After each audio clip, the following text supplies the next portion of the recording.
बिस्मिल्लाहिर्रहमानिर्रहीम। अस्सलामु अलैकुम नाजरीन। हालात हाज़रा पे मबनी प्रोग्राम ग्राउंड रिपोर्ट में अपने मेज़बान तजम्मुल का सलाम पहुँचे। आउटडोर शूट में मेरे साथ हैं सीनियर वीडियो जर्नलिस्ट समीर वानी।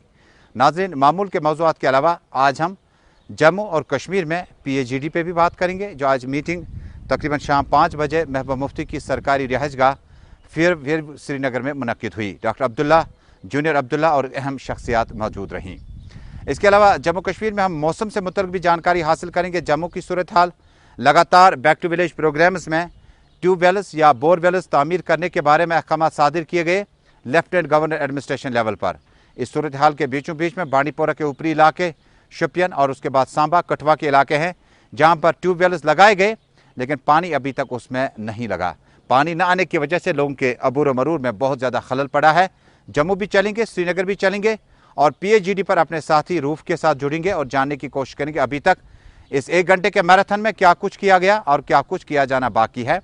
और इसके अलावा अब हम शहर कस्बा जात में ताज़ा तरीन सूरत हाल आप तक पहुँचाएंगे। लेकिन शुरुआत करते हैं जम्मू कश्मीर से अभी तक की सबसे अहम और बड़ी खबर के साथ। नाजरीन, जम्मू कश्मीर में लेफ्टिनेंट गवर्नर एडमिनिस्ट्रेशन ने कुछ माह पहले फैसला लिया गैर मामूली नवीयत का। जम्मू में एक और श्रीनगर में एक डिफेंस की तरफ से एक अस्पताल तामीर किया जाएगा, जिसमें ICU बेड्स, बच्चों के लिए खसूसी और एल्डर्स के लिए खसूसी वार्ड्स और उसमें मुकम्मल जो साइंटिफिक तरीका है उसको सामने लाया जाएगा। इसका खर्चा लगातार डिफेंस बर्दाश्त करता रहेगा। जम्मू में बना लेफ्टिनेंट गवर्नर ने अवाम के नाम वक्फ किया। कश्मीर में पहले फेज़ में इसको ज़िला बडगाम के लिए ज़मीन की निशानदगी की गई।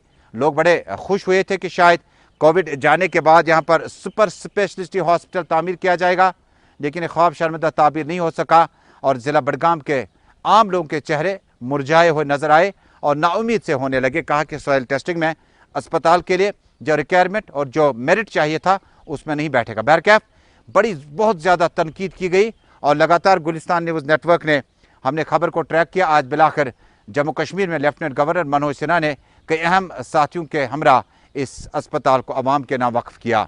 मुख्तसर बातचीत के दौरान डॉक्टर फारूक अब्दुल्ला यहाँ पे मौजूद थे, मेंबर पार्लियामेंट की हैसियत से। उन्होंने कहा कि ये अस्पताल जो है बहुत ज़रूरत है और थर्ड वेव आने की सूरत में इसे बहुत ज़्यादा मदद मिल सकती है। उन्होंने मुत्तलका एजेंसी का शुक्रिया अदा किया जिन्होंने अस्पताल को कम वक्त में तामीर करने में अपना रोल अदा किया। लेफ्टिनेंट गवर्नर मनोज सिन्हा के हमरा पुलिस और सिविल इंतजामिया के सीनियर अफसरान मौजूद थे। ये श्रीनगर के आउटस्कर्ट्स यानी मुज़ाफ़ाती इलाके खनमू में है। खनमू पहले ही इंडस्ट्रियल एरिया है और बिजली यहाँ पर लगातार फराहम की जा रही है और सॉइल टेस्टिंग में पाया गया कि इस अस्पताल को भी यहीं पे तामीर किया जाएगा। बड़े तवील इंतज़ार के बाद, हालांकि लेफ्टिनेंट गवर्नर मनोज सिन्हा नई दिल्ली में प्राइम मिनिस्टर, होम मिनिस्टर और कई एक प्रोग्राम में गए हुए थे, जिसके बाद शायद 1-2 दिन की ताख़ीर भी इसमें हुई। पहले डेडलाइन 30 मई की थी, 5 जून की थी, बाद में डेडलाइन जो है आज मुकम्मल हुई और अवाम ने जानना चाहा डेडलाइन के वादे अमूमन सियासी लीडरान करते हैं, ब्यूरोक्रेसी ने अपना वादा वक्त पे क्यों नहीं निभाया। देर आयद दुरुस्त आयद। देखिए, अल्लाह से तो पहले मांगे कि बीमारी इतना न फैले कि हमें इसका इस्तेमाल करना पड़े। मगर बहुत अच्छी चीज़ है कि ये एक नया अस्पताल बना है कि अगर थर्ड वेव आई तो ये उसके लिए इस्तेमाल होगा। सर, आप DRDO ने बहुत अच्छा काम किया है, उसके लिए मैं उनको मुबारकबाद देता हूँ।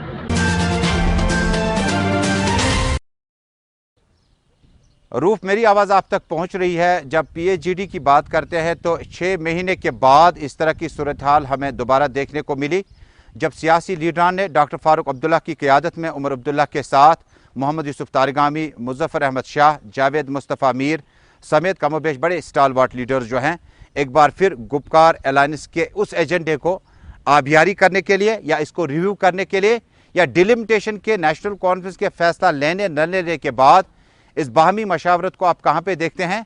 और क्या हम माने कि जिस एक्स्ट्रा टेम्पो के साथ, हाई टेम्पो के साथ PAGD की पहली मीटिंग दिसंबर में हुई थी, क्या उसी तरह का माहौल आज आपने इस मीटिंग में पाया अभी तक? हाँ बिल्कुल तजम्मुल, देखिए ये जो आज मीटिंग हुई है ये ऐन उस वक्त बुलाई गई है जब कल दिल्ली में जो है एक अहम मीटिंग होने वाली है प्राइम मिनिस्टर की सदारत में और होम मिनिस्टर की सदारत में, जहाँ पे मुख्तलिफ जो मामला सामने रखे गए उसमें कश्मीर के भी मामला है, जम्मू कश्मीर के मामला, चाहे हम यात्रा की बात करें या डिलिमिटेशन की बात करें। उसी के एक दिन पहले आज ये मीटिंग बुलाई गई थी महबूबा मुफ्ती की रेजिडेंस पर और कई सारे सवाल इसमें हैं कि देखिए जिस तरह आपने जिक्र किया कि मामला बहुत सारे हैं, लोगों ने भी कहीं ना कहीं PAGD पे सवाल खड़े किए कि PAGD बनी थी, फिर बनने के बाद क्या कुछ हुआ, क्या कुछ उन्होंने कहा किया या कहा, वो सारे जो है लोगों के बीच में ये मामला रहे। और जहाँ पे आज ये मीटिंग हुई, देखिए जहाँ अभी जो अफवाहों का बाजार गर्म है कि कुछ होने वाला है जम्मू कश्मीर में, और कश्मीर को जो अलग अलग तरीक़ों से अब इसको जोड़ा जा रहा है लद्दाख के साथ या जम्मू के साथ, इस पे भी बात हुई है। क्योंकि जो हमारी अभी अगरचे पूरी तरह तफसीलात बाहर नहीं आ रही है, मगर जो हमारी बात हुई है सोर्स के साथ, उसके मुताबिक इस तरह के मामला हुए हैं। और खासकर नेशनल कॉन्फ्रेंस के बाद जिस तरह आप डिलिमिटेशन की बात करें, वो नेशनल कॉन्फ्रेंस का ज़ाती फैसला है। क्योंकि इससे पहले भी हमने कई बार लीडरशिप से बात की थी, PDP सरपरस्त से बात की थी कि नेशनल कॉन्फ्रेंस का जो अब रुझान शायद डिलिमिटेशन की तरफ बढ़ रहा है, उन्होंने भी कहा कि ये उनका ज़ाती फैसला है और इसमें वो कुछ नहीं कर सकते इसका। लेकिन रूफ, जब आप ओवरऑल देखते हैं जो गुपकार अलायंस हैं, उसमें अब हमने देखा कि कुछ प्लेयर अभी पॉलिटिकल प्लेयर छोड़कर चले गए। हालांकि PAGD ने दावा किया कि उन्होंने मुश्तरका तौर पर जो इलेक्शन लड़ा, हालांकि उस वक्त उन्होंने कोई बड़ी कैंपेन नहीं की, मद्देमुकाबिल BJP थी या अपनी पार्टी थी। क्या वो अवामी मैंडेट जो है उसका भी तज़किरा किया गया कि बहुत सारी जगहों पर PAGD ने कामयाबी हासिल की बड़े कठिन माहौल में, लिहाजा इसका जो एग्रीमेंट और बॉन्ड पार्टियों का आवाम के साथ है उसको आगे बढ़ाना होगा? बिल्कुल, इस पे तो बात होनी ज़रूरी है। और कई बार से इस तरफ इशारे भी मिल रहे थे इस हवाले से कि जो एक लोगों के साथ जो वादे किए गए थे, जो बॉन्ड बनाया गया था, उस पर कोई पेशरफ्त नहीं हुई है। और ये एक बड़ा मुद्दा है ये, और इस पर ज़रूर बात होनी है। और दूसरा कि जैसे अब जिस तरह अफवाहों का बाजार गर्म है कि अब डिलिमिटेशन जो अगस्त तक के महीने तक ख़त्म हो सकती है और उसके बाद नवंबर दिसंबर यहाँ पे इलेक्शन हो सकते हैं। क्या स्टेटहुड में इलेक्शन हो गए या UT में इलेक्शन हो गए, किस तरह पार्टीज को पार्टिसिपेट करना चाहिए इलेक्शन में, सारे मुद्दों पे इस जो आज की ये PAGD की मीटिंग है इस वाले से बात हुई है। अभी पूरी तरह तफसीलात जो मैंने पहले कहा कि हालांकि रूप, जब आप तफसीलात की बात करते हैं, चूंकि मीटिंग का शेड्यूल जो है 5 बजे शुरू, अभी भी मीटिंग चल रही है, लेकिन उसके बावजूद भी आपसे जानना चाहूँगा कि मीटिंग के बाद अवामी तवक्कुआत पर खड़ा उतरना बहुत बड़ा चैलेंज होता है। हालांकि तर्जमान आला पहले ही PAGD से अलग हो चुके हैं और राय और हम आहंगी बनाने की कोशिशें नेशनल कॉन्फ्रेंस और PDP के बीच में, हालांकि छोटी बड़ी पार्टियां भी साथ साथ में हैं, उनका बड़ा अहम रोल हो सकता है कई मौक़ों पर। मुझे बताएं कि क्या इस मीटिंग के बाद नेशनल कॉन्फ्रेंस और PDP को एक साथ रहने की मजबूरी तो नहीं बनेगी? हालांकि आदतें नहीं हैं। देखिए, जिस तरह हालात बने हैं तो वैसा ही लग रहा है, वैसा ही माहौल दिख रहे हैं कि जो सिचुएशन बन रही है कि नेशनल ये और कहीं ना ये लोगों की भी डिमांड है, क्योंकि आर्टिकल एब्रिगेशन के बाद ही लोगों की ये डिमांड रही है कि अगर ये दो बड़ी पार्टियां एक हो सकती है तो कुछ भी मुमकिन है, कुछ भी हो सकता है, पॉसिबल कुछ भी है। तो एक हम मजबूरी नहीं कह सकते, हम कह सकते हैं इस सोच को आगे बढ़ाने की जरूरत है कि नेशनल कॉन्फ्रेंस और PDP को एक होना है। कई बार लीडर से भी इस वाले से बात हो रही है और मुख्तलिफ लीडर जो इस वाले से राय भी और एक आखिरी सवाल आपसे कि जब आप इसमें एक चीज में, क्योंकि आज शायद PAGD में कुछ रिवाइज भी होगा, क्योंकि जो तर्जमान आला थे वो जो PAGD को छोड़कर चले गए, तो शायद इस हवाले से भी इस मीटिंग में जो अभी चल रही है इसमें बात होगी कि आगे के लिए किसको तर्जमान आला बनाया जाएगा या ओहदेदारी के हवाले से भी एक जो गुफ्तगू वहां पे हो सकती है। एक आखिरी सवाल होगा PAGD के आसपास ही कि जब आप PAGD को उनके नक्शे कदम को देखते हैं, अभी कोई किसी को इबाम नहीं है कि वो किस तरफ ये रास्ता लेके जाएगा, लेकिन महबूब मुफ्ती ने कुछ दौरे लगातार जारी रखे जिसमें उन्होंने कहा कि माइनर्स की गिरफ्तारियां हो रही है और बहुत सारे मामला चल रहे हैं। क्या इस पर नेशनल कॉन्फ्रेंस, PDP और PAGD की जो साथी तंजीमें हैं आगे मुश्तरका लायम तरतीब दी जाएंगी ताकि मिनिस्ट्री ऑफ होम अफेयर्स के साथ साथ प्राइम मिनिस्टर को भी लिखा जाएगा? देखिए तजमुल, आज तक तो हमने मुश्तरका कुछ देखा नहीं है। जिस दिन PAGD की मीटिंग होती है, इससे पहले, क्योंकि 6-7 महीने के बाद आज ये दोबारा से मिल रही है, इससे पहले जब भी मीटिंग होती है उसी वक्त मुश्तरका जो स्टेटमेंट आता है, उसके बाद मुश्तरका कुछ दिखाई नहीं दे रहा था और ना मुश्तरका वाले से कोई बात हो रही थी। हालांकि महबूब मुफ्ती ने कई बार कहा कि PAGD एक काज के लिए बनी है, छोटे मोटे मामला तो चलते ही रहते हैं, ये पार्टी वाइज अपने तरीके से हल किए जा सकते हैं, बड़े काज के लिए बन रहे हैं, मगर लोगों को उस बड़े काज का इंतजार है और जो जिम्मेदारी PAGD लीडरान पे है उसको निभाना होगा। ये एक बड़ा सवाल है। महबूब मुफ्ती ने वर्चुअल मीटिंगें ली अपने सीनियर ओहदेदारों के साथ और उसके बाद पार्टी के जो ऑफिस बेयरर्स हैं, नेशनल कॉन्फ्रेंस ने भी किया, उसके बाद फिजिकल अपीयरेंस में मिलना किस बात की और इशारे बहुत सारे मिल रहे हैं, क्योंकि जो सिचुएशन बनी है शायद इस पे भी बात होनी है। क्या इलेक्शंस में पार्टिसिपेट करेंगे या नहीं करेंगे, क्या डिलिमिटेशन का हिस्सा बनेंगे या नहीं बनेंगे, बहुत सारे मामला हैं आज की मीटिंग के हवाले से जहां पे जो मौजूदी बहस रहेंगे। और कोविड वैक्सीन पे भी बातचीत होगी कि सरकार किस तरह से कामयाब हुई या नहीं हुई। देखिए डेवलपमेंट पर तो बात होनी है क्योंकि किस तरह डेवलपमेंट हो रही है, क्या कुछ जो सिचुएशन कोविड-19 के हवाले से है उस पर किस तरह जो पेशरफ्त हो रही है, या बाकी जो लोगों के मामलात हैं, लोगों के मुश्किलात हैं, उन पर किस तरह जो सरकार काम करे, ये सारे मामला तो होने ही है। मैंने पहले ही कहा कि अब शायद जिम्मेदारी ज़्यादा ही बढ़ गई है, दोबारा से मिलना और जिन हालात में ये मिल रहे हैं, कहीं ना कहीं इशारे बहुत सारे आ रहे हैं और इन इशारों के बीच में अब PhD पे ज़्यादा जिम्मेदारी है जैसे लोग बातें कर रहे हैं। बहुत बहुत शुक्रिया सईद रूफ फारूकी हमारे साथ श्रीनगर से जुड़ने के लिए।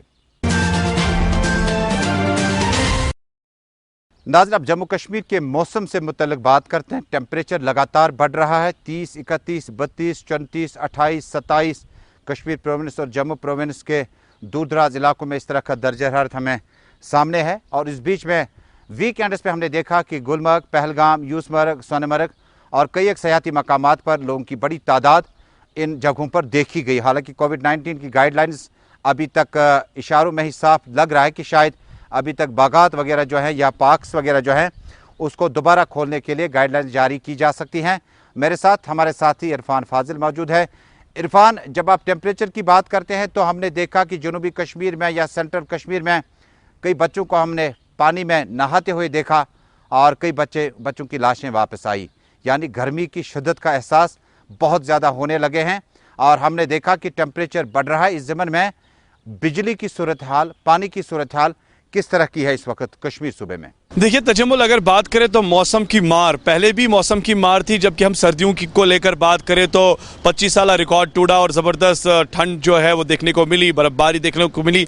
अब हम देख रहे हैं कि आजकल जी हाँ गर्मी की मार जो है वो वादी कश्मीर में देखने को मिल रही है। ख़ासतौर पर पिछले 4 दिनों से अगर तापमान को लेकर मैं बात करूँ 34 डिग्री जो है पारा वो देखने को मिल रहा है और साथ साथ इसमें ह्यूमिडिटी जो है काफ़ी ज़्यादा वार्म देखने को मिल रही है, जिसकी वजह से गर्मी का एहसास होने लगा है। और इस बीच अगर देखा जाए अभी हमने मेट्रोलॉजिकल डिपार्टमेंट के जो इंचार्ज मुख्तार अहमद है उनसे हमने बात की, तो उनसे हमने पूछा कि आखिरकार क्या वजूहात है कि एकदम से अचानक बढ़ गई। उनका मानना है कि ह्यूमिडिटी के साथ साथ बात करें तो फिलहाल जिस तरीके से मौसम है और मौसम को लेकर हम देख रहे हैं कि फिलहाल तकरीबन 2-3 दिन तक इस तरह की गर्मी और भी असर करेगी और उसके बाद मानसून और कई थंडर शावर्स के साथ फिर से बारिशों के इम्कानात वादी कश्मीर में, जिससे थोड़ी सी लोगों को राहत की सांस मिलेगी। क्या माने कि घरों में बैठने के बजाय अब सरकार या एडमिनिस्ट्रेशन जो है पार्क्स वगैरह खोलने की इजाज़त दी जाती है ताकि शहर के गुंजान आबादी वाले इलाके या दूर दराज इलाके जो हैं इस जगह का रुख कर सकें? ऑफिशियली इसकी अनाउंसमेंट तकरीबन मतलब को हम पार्क्स की बात करते हैं, गार्डन्स की नहीं। देखिए तजम्मुल, अगर अनलॉक को लेकर बात करें तो इस वक्त अगर एक काम जो है खास तौर पर जो देखा जा रहा है वो आइसक्रीम्स, सॉफ्ट ड्रिंक्स या फल फूल को लेकर देखा जा रहा है, क्योंकि लोग जो है काफ़ी ज़्यादा गर्मी महसूस कर रहे हैं। और इस वक्त हम देख रहे हैं कि कल भी हमने देखा कि लोग इस वक्त ठंडी ठंडी चीज़ों को खाना पसंद करते हैं, मगर दूसरे साइड से जो गार्डन्स एंड पार्क्स अभी भी बंद पड़े हुए हैं, लोगों का ये भी मानना गार्डन्स का हम फिलहाल जिक्र नहीं करेंगे क्योंकि उसमें एक गाइडलाइन अलग है।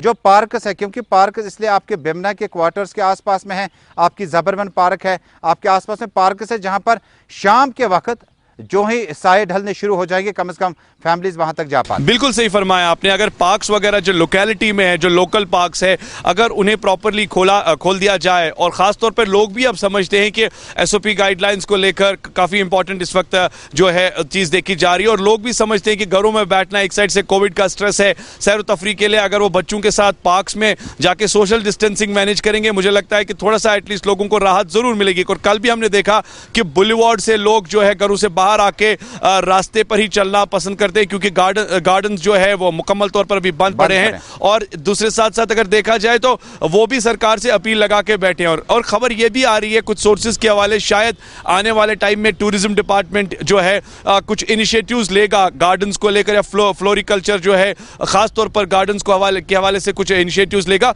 हो सकता है कि वो आने वाले टाइम में विद SOPs एंड प्रिकॉशंस के हवाले कुछ ऐसे नोटिस जारी करे जिसमें गार्डन्स वगैरह को भी खोल दिया जा सकता है। बहुत बहुत शुक्रिया इरफान फाजिल। जम्मू कश्मीर में कोविड-19 की महामारी के बीचों बीच में पब्लिक पार्क्स फिलहाल बंद हैं और गार्डन्स में एडवाइजरी आ सकती है फ्लोरिकल्चर डिपार्टमेंट टूरिज्म की जानिब से।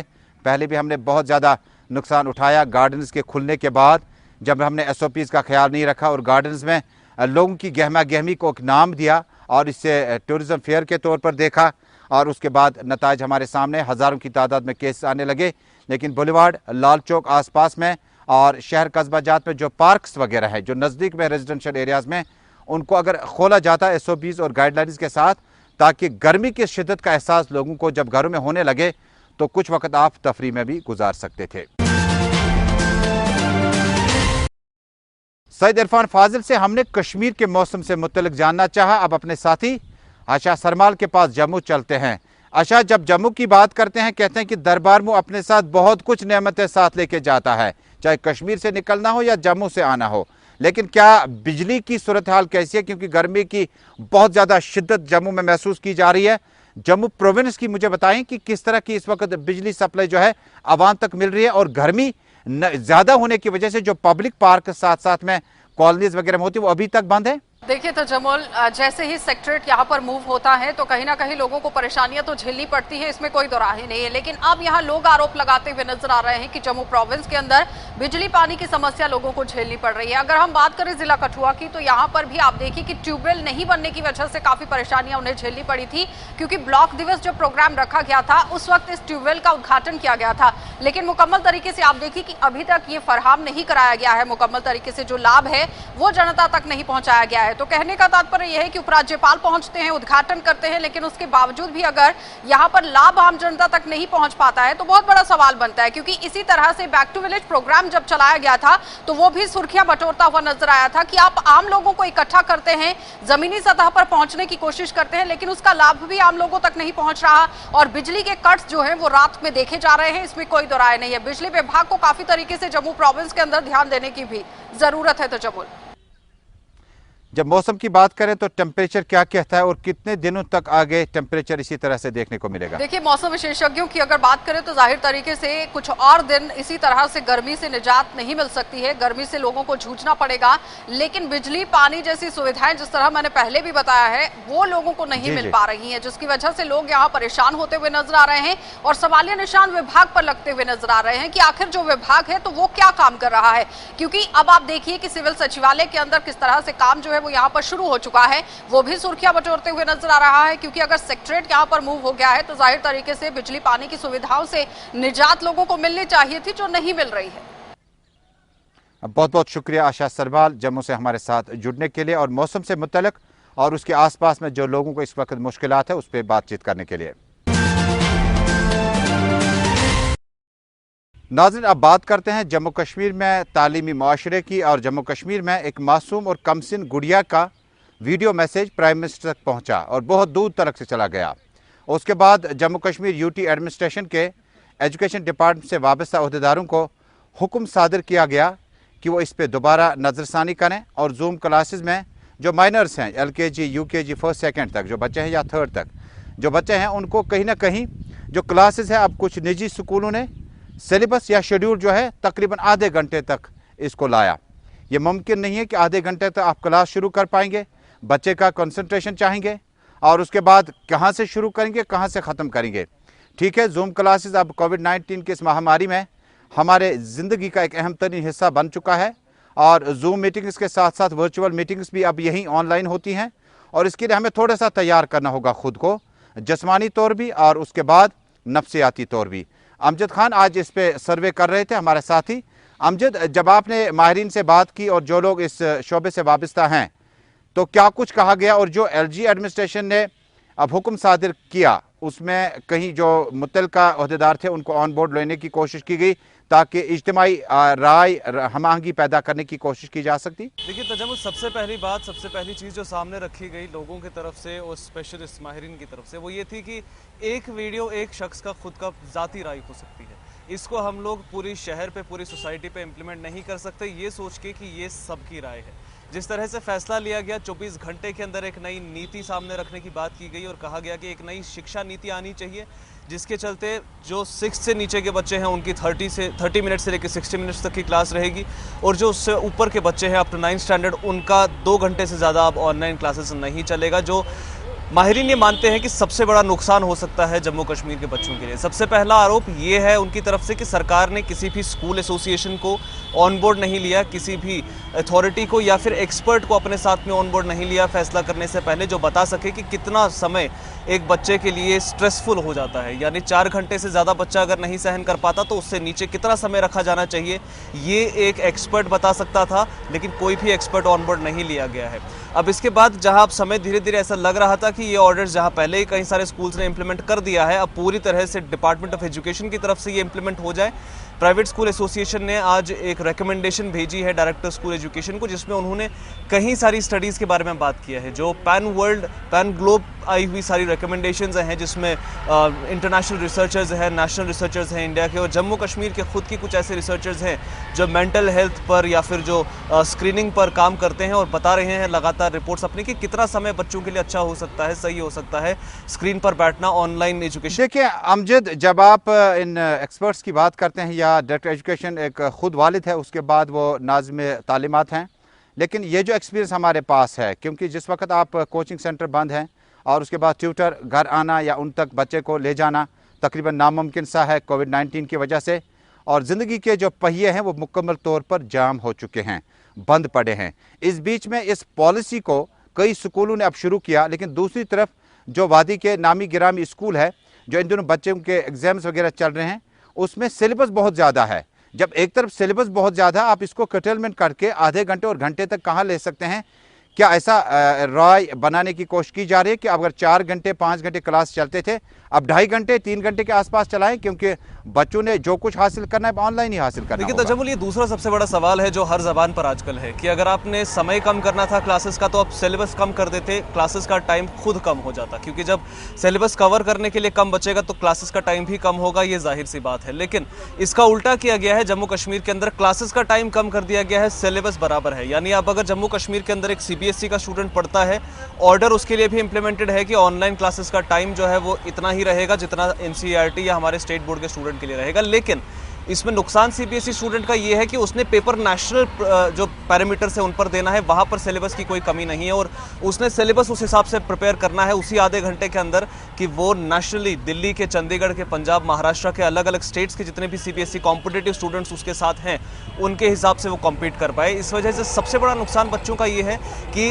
नेशनल बात करें या इंटरनेशनली जो उसकी प्रिपरेशन होनी चाहिए थी ग्लोबल कॉम्पिटिशन के लिए, उसमें काफ़ी ज़्यादा नुकसान होने वाला है। क्योंकि इस पे वापस आएंगे, मैं आखिरी सवाल आपसे पूछूंगा कि चूंकि अब हम 4th स्टैंडर्ड के नीचे क्लासेस की फ़िलहाल बात करते हैं, अपर लेवल में यूनिवर्सिटीज़ वगैरह जो है ऑनलाइन दे रहे हैं, लेकिन जो 4th क्लास या 4th स्टैंडर्ड से नीचे अभी बच्चे जो है ज़ेरी तालीम है मुल्क में और बाकी रियासतों में, क्या प्राइम मिनिस्टर तक इस अपील पहुँचने से पहले कोई तब्दीली लाई गई पूरे मुल्क में, या जम्मू कश्मीर में LG एडमिनिस्ट्रेशन की गाइडलाइन को और ऑर्डर को गलत तरीके से इंप्लीमेंट करने की कोशिश कुछ निजी स्कूलों की तरफ से की गई? देखिए तजम्मुल, इससे पहले की अगर हम बात करें साल 2020 में भी जब ऑनलाइन क्लासेस हुए थे तो सबसे पहले 6 घंटे की ऑनलाइन क्लासेस हुआ करती थी, 8 घंटे की ऑनलाइन क्लासेस हुआ करती थी। रूटीन जिस तरह से हम लोग स्कूल अटेंड करते थे उसी तरह से सुबह 10 बजे की क्लासेस शुरू होती थी, शाम को 5 बजे की क्लासेस सारे बच्चों की खत्म होती थी। उसके बाद एक एडवाइजरी आई, ऑनलाइन क्लासेस की वजह से बच्चों पर जिस तरह से मेंटल उनके प्रेशर पड़ रहा था, वो शिकार हो रहे थे मेंटल इलनेसेस का, तो उसके बाद कुछ नई नीतियाँ सामने रखी गई जिसके हिसाब से बताया गया कि अब बच्चों की जो